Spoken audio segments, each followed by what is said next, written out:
mohon maaf, dari kubu Habib Lutfi itu kan mesti punya alasan kenapa misalnya seperti itu, bahkan mendirikan Jatma yang tanpa N itu, itu kan mesti ada alasan juga. Apa kira-kira? Nggak, alasannya menurut tarekatnya Habib Lutfi itu nggak jelas. Tarekatnya apa? Katakan Alawiyah, tarekatnya yang pakai muqaddam.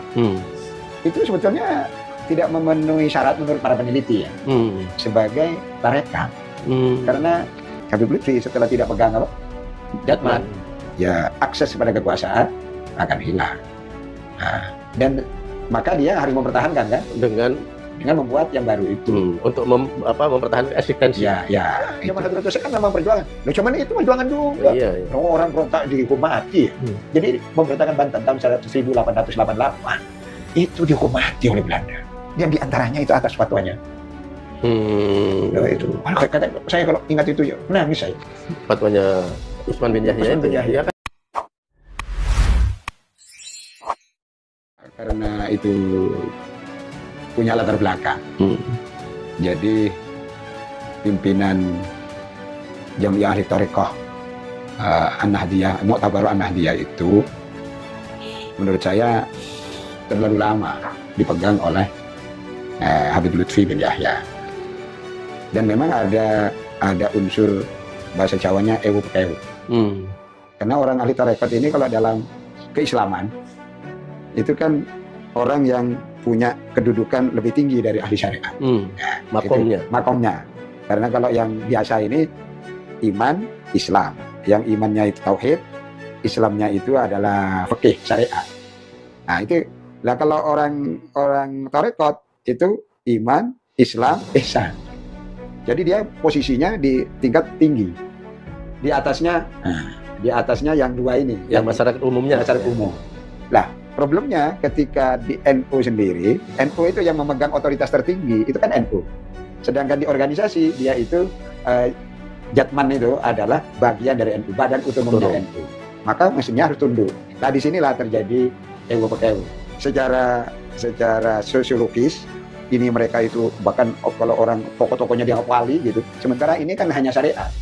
Padahal tetapi organisasi itu mengendaki secara organisatoris, ini tertinggi itu PBNU. Nah, dia bagian dari PBNU, harus tunduk pada PBNU. Maka untuk menegurnya itu, karena ini dianggap kedudukan tinggi, ewu-pekewu di PBNU. Sehingga mekanisme organisasi itu tidak jalan. Itu awalnya. Sehingga nanti tidak tanpa sepengetahuan PBNU, Jatman yang dipimpin oleh Habib Lutfi itu sampai membuat badan hukum sendiri yang terlepas dari PBNU. Dan tidak izin. Ya tidak izin otomatis.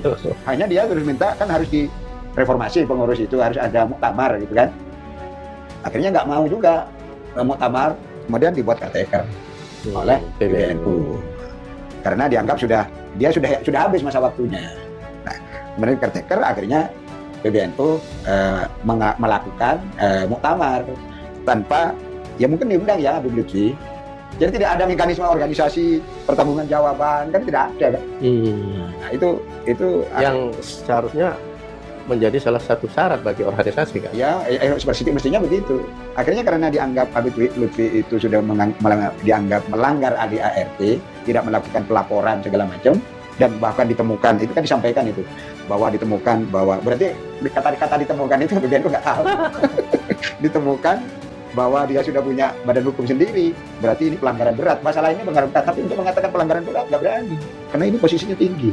Orang ahli tarekat, misalnya sufi. Nah justru itu ironisnya. Itu. Kalau tarekat itu sebetulnya, ya mohon maaf, orang-orang suci dalam tanda kutip. Ya mestinya. Itu kan. Nah sekarang kok malah terjadi ini, gimana itu Pak Yai? Nah ya mestinya kan begitu. Itu kan sudah memang dulu kan orang-orang kan pertama yang mendirikan itu kan tahun 57 itu berdirinya. Ayahnya Kiai Halwani itu.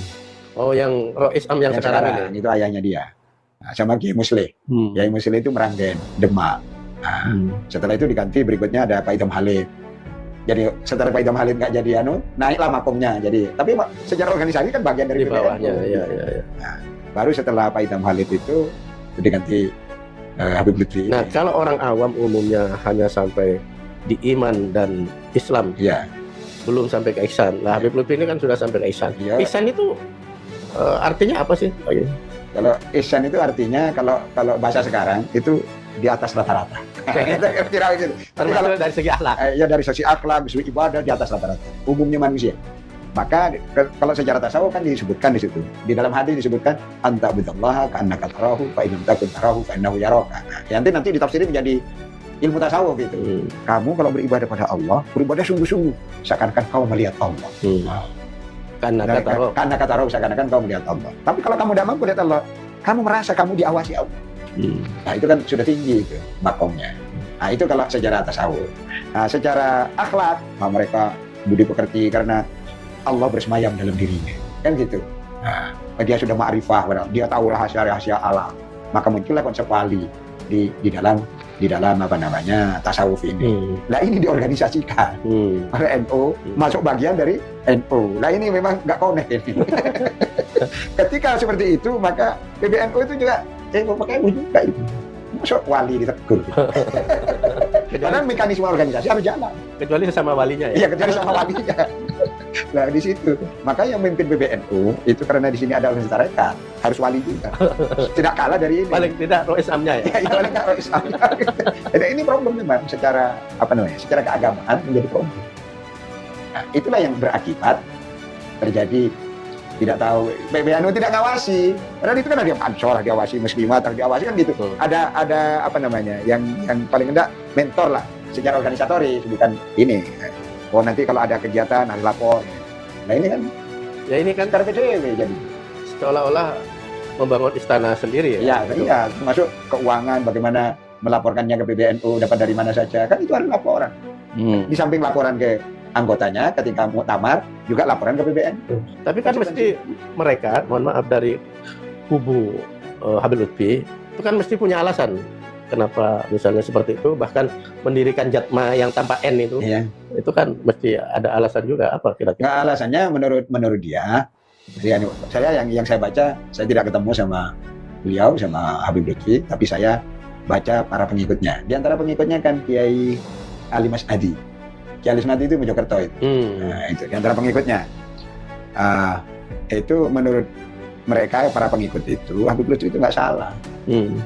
Karena misalnya yang paling urgen kan, yang paling penting kan dia mempunyai badan hukum sendiri. Dan itu dilakukan 2019. 2000 sudah lama gitu. Berapa tahun itu udah lakukan itu. Dan itu tujuannya katanya membuat seperti itu hanya untuk internal. Supaya kalau pertanggungan jawab dapat dana dari pemerintah pusat, dapat dana dari pemerintah daerah, dari bupati, itu kan kalau ke PBNU masih lapor ke PBNU kan lama gitu. Makanya alasannya itu, dan itu dilakukan menurut para pengikutnya tidak hanya Jatman tapi juga Ansor katanya begitu. Tapi di Ansor kan tidak dipersoalkan gitu. Tapi kami dipersoalkan. Kalau Ansor kan lapor, memang Ansor lapor. Kemudian kalau ada muktamar segala macam itu mesti lapor ke PBNU, koordinasi. Dan ini kan koordinasinya hampir nggak ada. Karena sudah ya sebetulnya sama-sama salahnya kalau saya katakan secara organisatoris ya. PBNU juga salah, yang ini juga tak masalah kan. Karena sehingga dia merasa kami ini sendiri, sudah tidak ada kaitan seakan-akan, dan dibuktikan dengan membuat itu.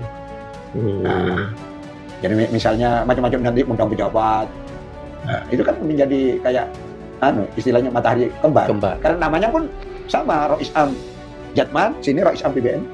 Namanya pakai Rois Am, makanya sekarang diganti namanya. Mudir ya? Ya, sebagai Mudir Am. Ya, Mudir Am. Yang Kiai Halwan ini ya, yang Jatman. Ya, yang Jatman dirubah. Ya. Ada artinya dirubah. Biar tidak kembar sama-sama nama Rois Am. Tapi yang sekarang Habib Lutfi itu kayaknya Rois Am juga. Iya, Rois Am. Dia sudah sendiri, ada kaitan sama NU. Nah, apa yang Pak Yai bisa lihat atau bisa ditangkap fenomena ini? Kenapa seorang Habib Lutfi yang seharusnya ya berperilaku tasawuf tadi sampai keluar dan apa ya mendirikan organisasi sendiri ini? Motif utamanya sebetulnya apa? Apa ada historisnya juga dengan yang mana Abah Alawi macam-macam? Ya saya kira kan gini ya, memang masyarakat umum yang bisa masyarakat Muslim ya, yang bisa tunduk ke orang yang mengaku Dzurriyyatul Rasul, itu orang NU. Dan itu diketahui. Nah, tapi kalau Muhammadiyah nggak percaya. Al-Irsyad nggak percaya. Nah, di NU ini kan tidak seperti NU zaman dulu. NU zaman Hadratus Syekh. Nah, itu tidak seperti itu. NU sekarang sudah muncul NU rasional. Bahkan tidak hanya rasional, liberal. Muncul seperti itu. Nah, muncul ini penelitian, benar tak? Kok ini ngomongnya Gus Dur buta mata, buta hati. Benar tak Duriyatul Rasul. Ini. Yang Habib Rizik. Ya, yang Habib Rizik. Apalagi terus yang satunya ngomong walaupun dekat sama NU, Habib Rizik guru NU. Malah orang kan marah. Karena nggak pernah berguru. Ya pernah berguru siapa? Dia itu umurnya sesaya. Ini tua saya.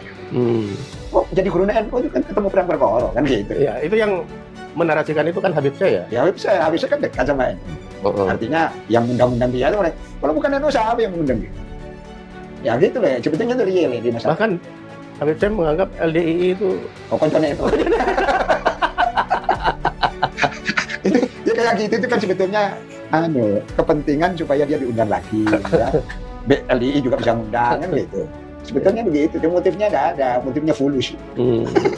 Nah sekarang kembali lagi ke Habib Lutfi terkait dengan Jatma Pak Kiai. Kira-kira ke depan bagaimana itu? Kan memang sama-sama punya pengikut. Ya, saya kira karena tergantung sekarang NU bisa konsiliasi diri, artinya jatmannya itu, karena menurut saya mayoritas jatman itu tidak akan tergerus dibawa oleh gerbongnya Habib Lutfi. Oh iya, pasti. Tidak akan, menurut saya ya.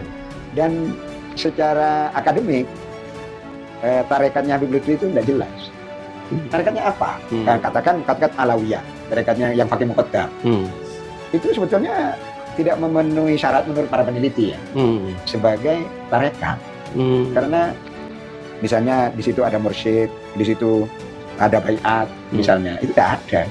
Di tadi tarekat Alawiyah kan sini kan ada kalau yang mereka lakukan adalah mengkonsolidasi jamaah melewat momen-momen yang misalnya hall.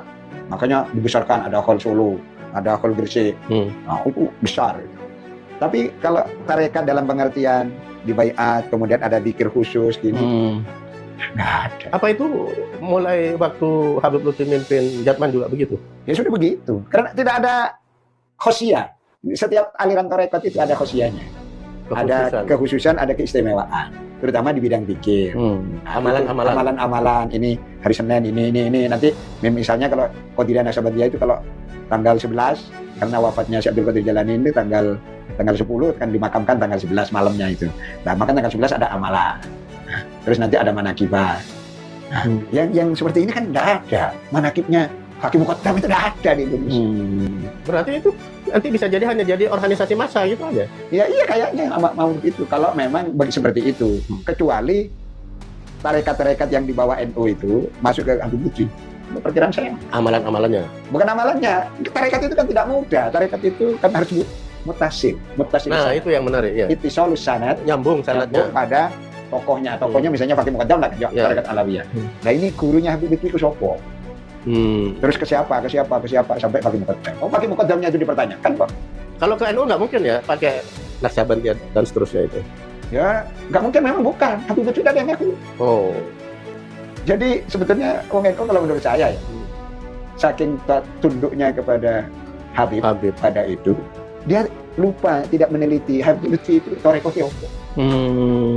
Jadi sebetulnya NU kalau menurut saya ya, saking tunduknya kepada Habib pada itu, dia lupa tidak meneliti Habib Lutfi itu toreko apa. Kan Jatman itu kan asosiasi torekot disatukan gitu. Dalam organisasi. Torekot yang dianggap sudah muktabaroh. Muktabaroh ya. Itu kan diakomodasi, dibuat organisasi, dibawa dengan NU.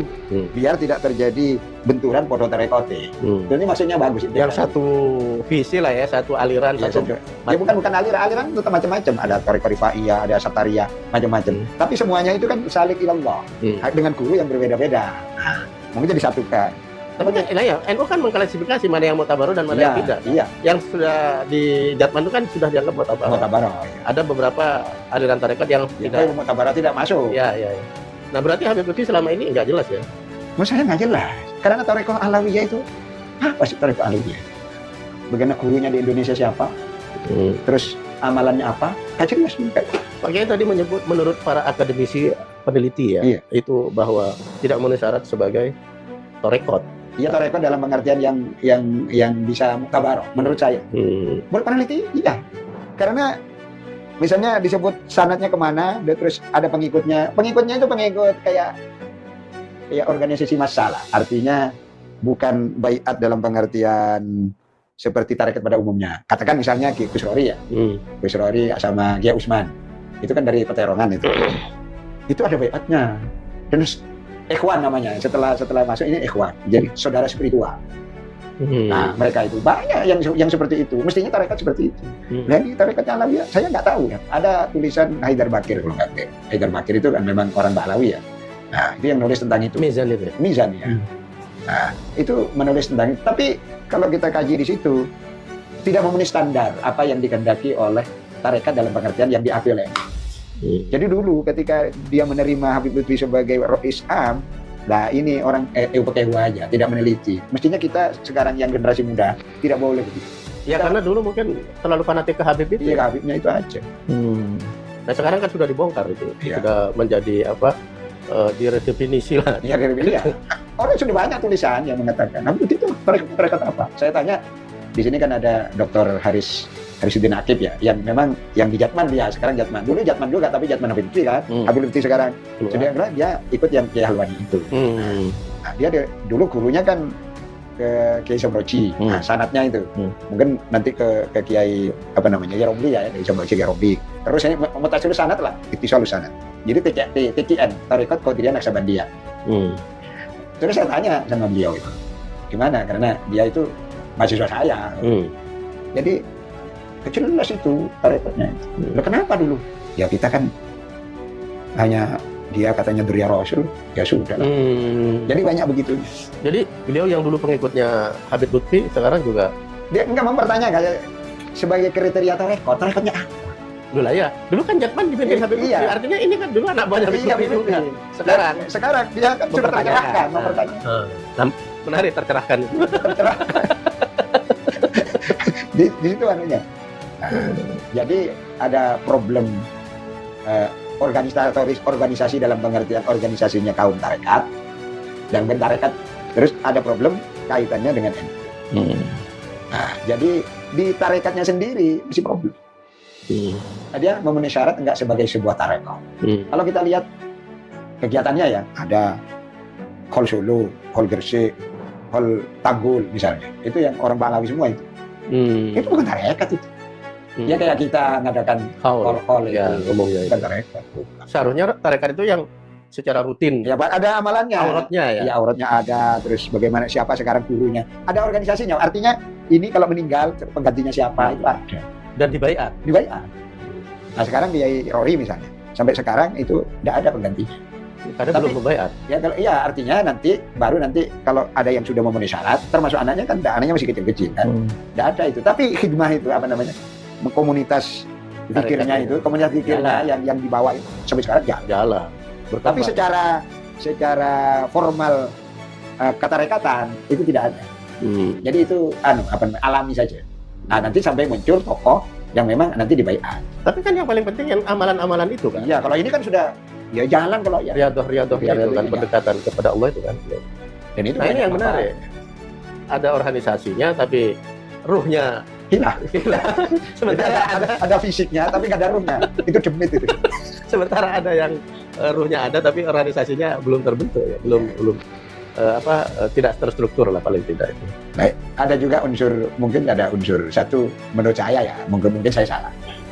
Satu ada kepentingan politik, akses pada kekuasaan. Jadi kalau ininya tidak ada, organisasinya tidak ada, akses pada kekuasaan akan menghilang. Seiring dengan hilangnya organisasinya. Berarti kalau dalam bahasa divulgarkan, Habib Lutfi setelah tidak pegang Jatman, ya akses pada kekuasaan akan hilang. Nah, dan maka dia harus mempertahankan kan dengan membuat yang baru itu untuk mempertahankan eksistensi. Ya itu. Terus kita lihat orang yang asalnya ketua sekjen PBNU, mantan sekjen PBNU, kemudian bergabung dengan Habib Lutfi sebagai Faisal. Nah ini saya kira motifnya tidak murni agama, tapi juga politik. Karena memang halnya kan politis. Ya politisi PKB asalnya. Ya. Nah ini yang saya baca. Tapi bisa saja saya salah. Yang kedua, karena kita nggak bisa menghakimi hati orang. Iya. Yang kedua adalah motif ekonomi. Ya sebetulnya itu berlanjut. Tapi ini ekonomi bawah. Kalau yang ekonomi juga sebetulnya yang akses politik itu, tapi yang high class. Tapi yang bawahnya lebih banyak. Ada habis itu ya. Ya, jadi hanya ada habis. Yang beris kuburan. Kuburannya. Yang kuburan palsu itu. Dan itu kan harus nyetor. Jadi kalau ini hilang, maka kepercayaan publik terhadap itu hilang juga. Tapi memang diserang oleh kelompoknya Imaduddin itu karena dianggap sudah tidak ini. Jadi banyak yang kuburan-kuburan tapi dibongkar sekarang. Iya. Dan atraktif pembongkarannya kan undang. Ya karena ada saingannya. Jadi sekarang ini dinamis saya kira. Karena Ba'alawi, Robito Alawiyah tetap mau eksis walaupun diserang sana sini. Kemudian disaingi oleh namanya apa? PWI. Pasukan apa namanya? Wali Songo. Wali Songo. Sabilillah Jihad. Saya namanya apa itu? Dan ada tokohnya juga. Dan ini yang anti. Nah sekarang muncul lagi yang ini. Kan akses di NU, Robito Alawiyah kan memang bukan ya, bukan NU organisasi sendiri. Ada Jatman, mereka punya hubungan bagus. Berarti orang Ba'alawi yang bisa memimpin organisasi otonomnya NU dan pemimpin tertinggi. Nah ini sekarang hilang, kan aksesnya dia hilang pada NU. Aksesnya NU. Ya, aksesnya kan hilang. Ketika hilang di NU, maka buat lagi sekarang. Jatma itu. Itu bahasa gak enaknya. Iya. Tapi kan Habib Muhsin ini memang representasi Ba'alawi ya? Loh iya kan bin Yahya. Ya bin Yahya ya sama dengan Said Usman. Said Usman bin Yahya yang memang secara politik berada di kubu Belanda ya. Zaman itu. Kalau sekarang bagaimana akses kepada kekuasaan? Siapapun yang berkuasa. Berarti waktu Habib Usman bin Yahya itu berada di kubu penjajah waktu itu, berarti kan memang karena waktu itu yang berkuasa penjajah kan di Hindia Belanda itu. Ya. Sekarang kan memang seperti pernah saya sampaikan, memang kaum Ba'alawi itu dalam bahasa lain itu dalam tanda petik ingin Indonesia itu milik mereka. Dan itu yang tidak diterima oleh kelompok-kelompok nasionalis, terutama nasionalis Islam kayak saya nggak terima itu. Karena memang perannya tidak ada, atau paling tidak minim. Peran untuk kemerdekaan itu loh, kan nggak ada ceritanya. Nggak ada, tapi narasinya dibuat. Coba memerdekakan Indonesia, itu perjuangan ulama dan habaib. Mesti habaib ada. Habaib yang mahal. Nggak ada itu. Di BPUPKI itu tidak ada habaib di situ. Tapi kalau orang Al-Irsyad ada, kayak Abdurrahman Baswedan, ayahnya, nenek kakeknya Anies Baswedan, ada. Tapi kalau habaib nggak ada. Kalau menjadi apa namanya, memang mereka merancang seperti namanya Hamid Al-Qadri di Pontianak itu, yang diantaranya Bung Karno disuruh membuat rancangan lambang Pancasila itu burung Garuda itu. Tapi ketika Indonesia sudah ini kerjasama sama Belanda dia, diangkat sama Wilhelmina sebagai asistennya. Pangkatnya yang dari kolonel, pangkatnya menjadi brigadir jenderal. Ya itu yang bisa membatalkan tidak diterima sebagai pahlawan. Nah iya, udah biasa oleh Anhar Gonggong itu. Ini dokumen ini dari ini coba. Selamanya orang pro Belanda tidak akan jadi pahlawan nasional. Ya misalnya Usman bin Yahya, memang dia orang alim. Karyanya itu lebih dari 100 itu. Oh, Usman bin Yahya. Karyanya. Artinya memang orang alim dia. Makanya tapi alimnya itu dimanfaatkan untuk pro Belanda. Nah, ya itu. Dan Belanda punya kepentingan untuk menjadikan beliau mufti ya. Iya, mufti Batavia waktu itu. Yang diantaranya termorlar fatwa orang yang berontak di Banten itu dianggap bugot dan karena pemerintah Belanda itu sah secara syariat. Loh bahasanya ini. Bahasanya sah secara syariat. Itu ditulis di dalam buku. Beda lah, jangan dibandingkan dengan Hadratus Syekh. Waduh. Ya katanya kalau mereka pembelaan ya iya, zaman Hadratus Syekh kan memang perjuangan. Loh cuman itu perjuangan juga. Orang berontak dihukum mati. Jadi pemberontakan Banten tahun 1888 itu dihukum mati oleh Belanda. Dan diantaranya itu atas fatwanya. Itu. Saya kalau ingat itu ya menangis saya. Fatwanya Usman bin Yahya itu. Ya kan memang mungkin sebagai mufti, sebagai penasihat Belanda mungkin kan semua yang disampaikan Belanda itu ada referensi dari sana kan, terutama terkait dengan umat Islam kan. Yang memang ini kan dia kan senang pergurunya. Jadi mereka orang Belandanya ini sudah ketemu klop lah. Sementara Kiai NU Hadratus Syekh itu justru memberontak. Ya, enggak, yang zaman Hadratus Syekh kan memang belum. Waktu itu kan sudah abad ke-20.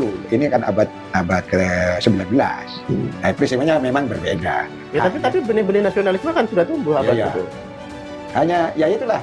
Artinya memang kalau Hadratus Syekh itu walaupun misalnya beliau orang Islam itu yang maslaha itu harus paling tidak protes pada Belanda, tapi beliau kan tidak sampai mengharamkan orang melakukan pemberontakan, atau tidak mengharamkan orang melawan Belanda.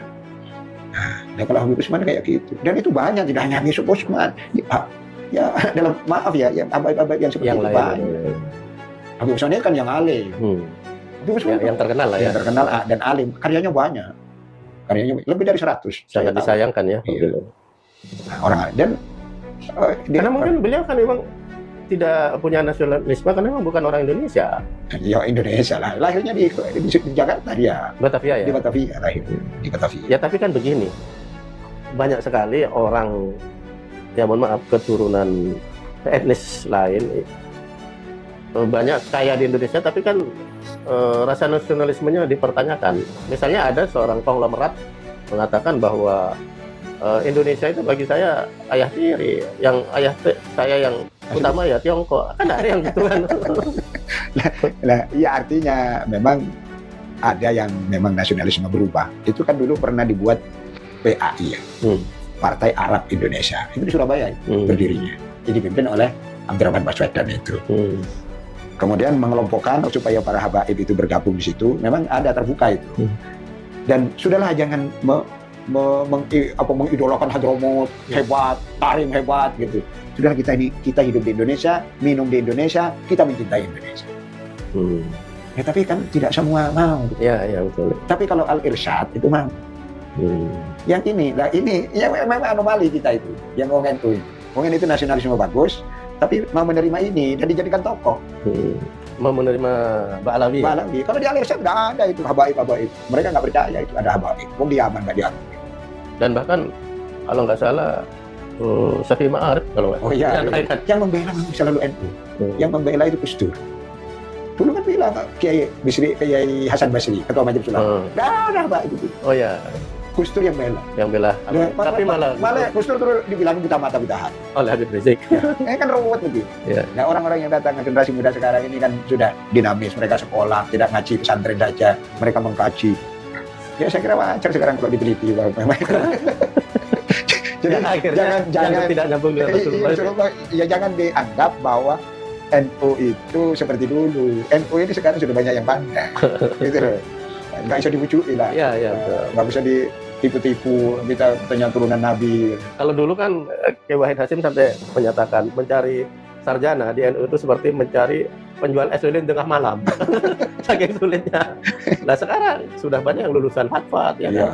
Ya banyak. Lulusan Amerika, mereka ada di berbagai tempat. Ada yang lulusan Jepang.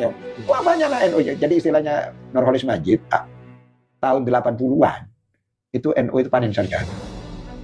Nah, apalagi setelah tahun 2000-an itu meledak. Nah ini kan harus punya tempat. Otomatis mempengaruhi pola mempengaruhi. Pola berpikir mempengaruhi. Mereka juga tidak ketemu sama Kiai Wahab, mereka tidak ketemu sama Hadratus Syekh. Berarti saya kan nggak ketemu, tapi ayah saya ketemu kan gitu. Orang yang tidak ayahnya juga nggak ketemu itu banyak dia. Maka rasa terus kalau habaib harus begini sudah banyak dia. Jadi NU itu selalu menarik. Selalu menarik karena selalu dinamis. Kan beda dengan Muhammadiyah. Muhammadiyah nggak kehilangan isu. Karena di Muhammadiyah memang anti habaib mulai dulu. Nah kita kan ini sing seneng kan itu menarik.